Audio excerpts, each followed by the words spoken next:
2006, il y a la centrale nucléaire de Forsmark en Suède, à 120 km de Stockholm, qui est passée à 7 minutes de la fusion du cœur. Et là, je me suis dit, quoi? Il peut y avoir un autre Tchernobyl? Et mon sang n'a fait qu'un tour. Et la première idée que je me suis dit, c'est, à Tchernobyl, il a fallu un paquet de gens, on parle de 800 000 personnes pour régler le problème. Si ça pète chez moi, est-ce que j'irai? Fatalement, non, parce que je sais ce qu'ils ont vécu. Et donc je me suis dit, si j'y vais pas, les autres n'iront pas non plus. Donc qui ira? Donc on ne pourra pas régler le problème.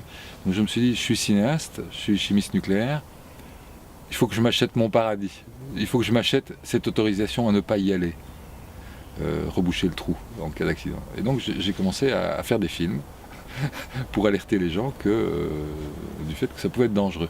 J'ai commencé à faire une série internet qui s'appelle Antoine Citoyen, qui est une série de 22 épisodes dont le personnage Antoine est un ex-travailleur du nucléaire français qui a eu des problèmes de santé, qui a eu des problèmes avec les flics, on ne sait pas très bien, qui a atterri à Bruxelles et qui est devenu clochard. Et dans la rue, il interpelle les gens en leur demandant s'ils veulent devenir volontaires liquidateurs. Quand j'ai eu terminé ça, et en faisant cette série, je me renseignais pour alimenter la série, j'ai découvert qu'il y avait des travailleurs sur les centrales nucléaires. Et là, je me suis dit, quoi? Il y a des travailleurs sur les centrales. J'avais fait 4 ans d'études de chimie nucléaire et personne ne m'avait parlé des travailleurs qui travaillaient sur les centrales. Et j'ai appris qu'ils allaient très mal. J'ai tout de suite fait un rapport entre ma sûreté et le fait que les travailleurs n'allaient pas bien. Et donc c'est comme ça que j'ai fait RAS nucléaire, rien à signaler, pour Arte. Film qui, eu égard de l'actualité, ressurgit, parce que quand il est sorti, personne ne l'a vraiment remarqué. Il est sorti sur Arte, il est bien passé, etc. Mais il n'a pas eu tellement d'écho. Et maintenant qu'une centrale pète à Fukushima, tout le monde se pose des questions sur la sécurité. Et soudainement, on écoute enfin ce message, qui est un message d'alerte, un message d'urgence, que j'avais besoin de dire.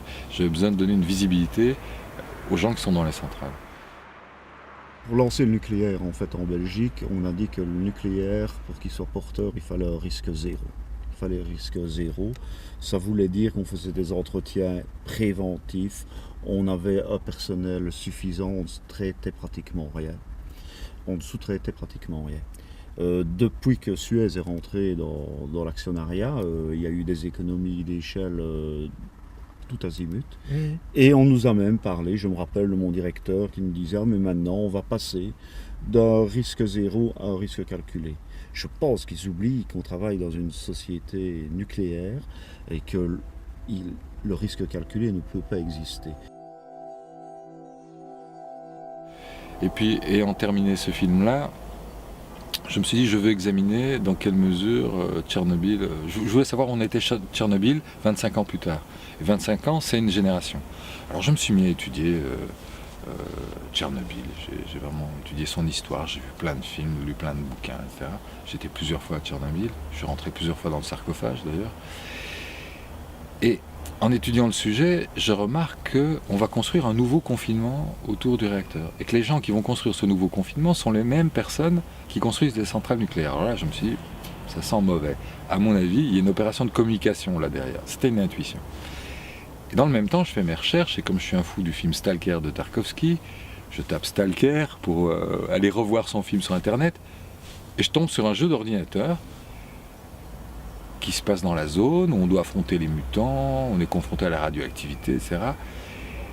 Et lors d'un voyage en Ukraine, je réalise que les jeunes jouent tous à Stalker, et que pour eux, Tchernobyl est devenu une virtualité. Alors quand j'ai mis ces deux images l'une à côté de l'autre, d'une part, l'image de Tchernobyl va être camouflée par les sociétés qui fabriquent les centrales nucléaires, par les adultes disons, l'image de Tchernobyl va être camouflée, et que d'un autre côté, pour les jeunes, c'est déjà une virtualité, je me suis dit, il y a un problème de transmission de la mémoire.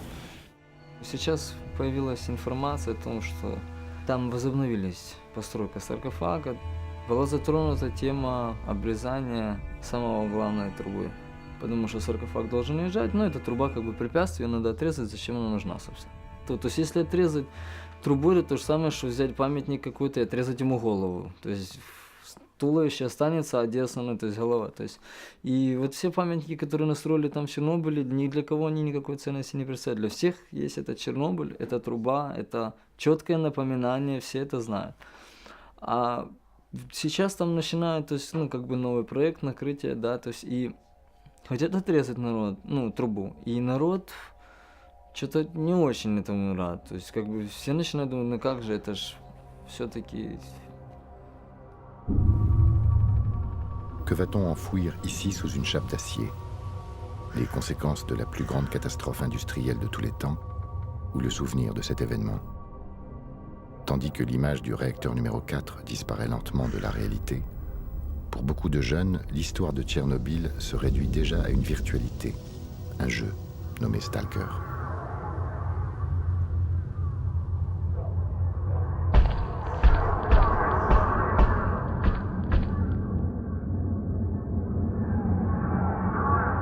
Игра воплощает это все вживую, можно как-то окунуться туда, это все увидеть такими ну, более реально, прикоснуться к Чернобылю. Quand j'ai commencé le film, j'étais inquiet que Tchernobyl soit déjà devenu une virtualité. Je me suis dit, ah, c'est grave, si c'est déjà une virtualité et qu'ils ne connaissent pas la réalité, il y a un problème. Mais en fait, je me suis rendu compte que de fait, le jeu permettait quand même à donner accès à la réalité à plein de jeunes. Et il y a un des épisodes du jeu, Call of Pripyat, qui a modélisé une partie de la ville de Pripyat. Donc on peut dire que le jeu est devenu une sorte de musée de cette ville où il devient dangereux de se balader. Donc, et puis un des personnages du film, quand même, a réalisé à travers le jeu que son père avait été liquidateur. Sans le jeu, le père aurait toujours continué à cacher à sa fille qu'il avait été liquidateur. Donc le jeu, quand même, a aussi révélé des pans de réalité où conduit certains des joueurs à se renseigner sur la réalité. Алло. Привет. Ты где? Ты в зоне? А где именно? Возле чертового колеса. Возле чертового колеса? Прикольно, я тоже.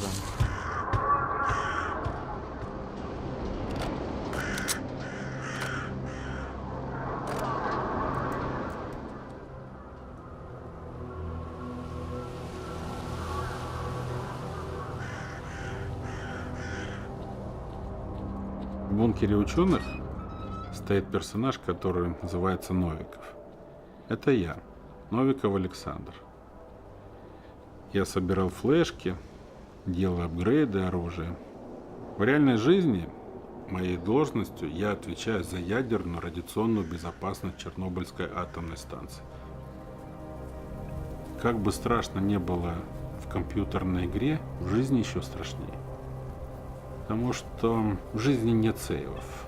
Там всегда играешь, как в последний раз. Il y a deux fins au jeu.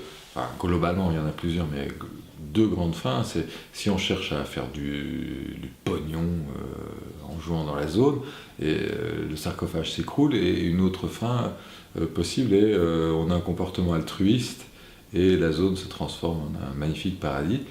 Mais il faut avouer que la plupart des joueurs choisissent de faire du pognon.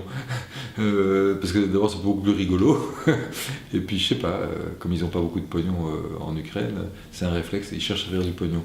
Donc il y a beaucoup de joueurs qui ont eu le sarcophage qui s'écroulait sur leur gueule. I want to be rich.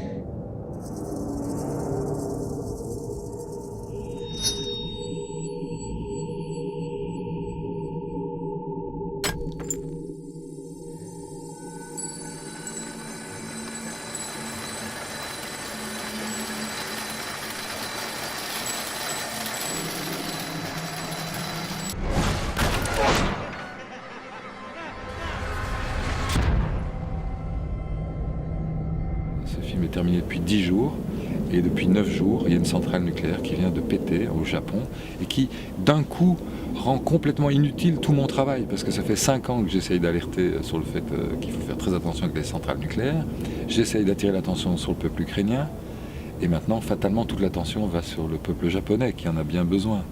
Et, donc je suis dans un moment très très bizarre. En même temps, c'est grave à dire, mais en même temps j'ai un petit plaisir de savoir que j'ai raison. C'est horrible. Mais enfin tout le monde écoute mon discours. Et en même temps je suis catastrophé parce que je sais que le monde bascule. Parce que cette centrale, elle est loin de chez nous, elle va avoir un impact immédiat chez nous. Je ne parle pas en termes de radioactivité, les taux de radioactivité ne seront pas élevés. Mais le monde capitaliste, le monde néolibéral, la bourse plonge, le monde va complètement changer. On ne va pas se remettre de cet accident nucléaire. Il faut bien s'imaginer que quand la centrale de Fukushima pète, c'est le branle-bas de combat au niveau du gouvernement français. Ils réunissent une cellule de crise dans les heures qui suivent. Qu'est-ce qu'on va faire? Putain, on est mal.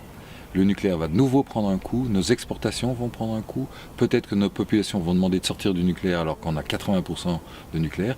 Donc la France organise une réunion de crise. Et il commence par communiquer en disant que ce n'est pas grave. Besson dit ce n'est pas grave, on ne peut pas parler de catastrophe. La France, à mon avis, pousse les pays européens à se réunir d'urgence à Bruxelles. Et cette réunion est organisée dans les 3 jours qui suivent.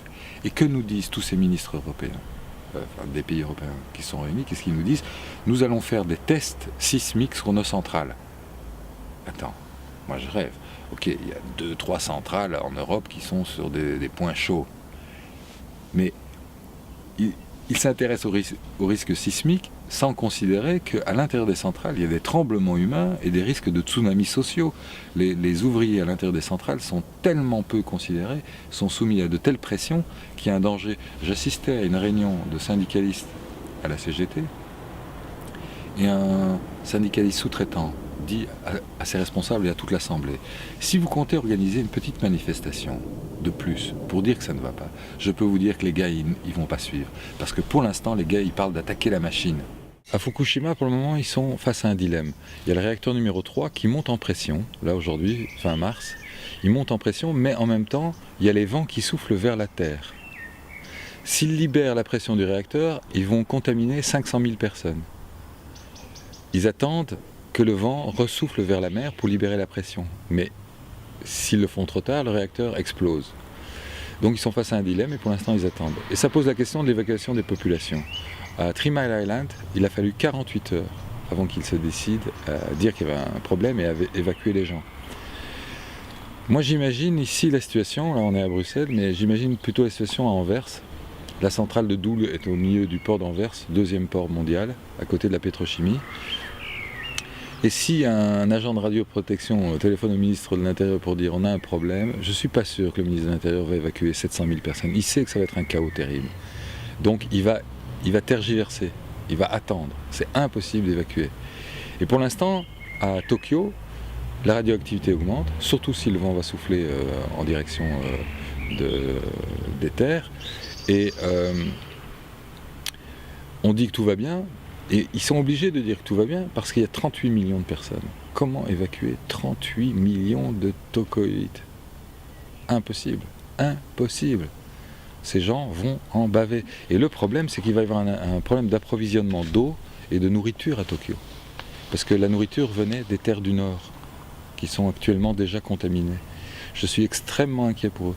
Mais ce que je voudrais dire, quand même, c'est le Japon va crever.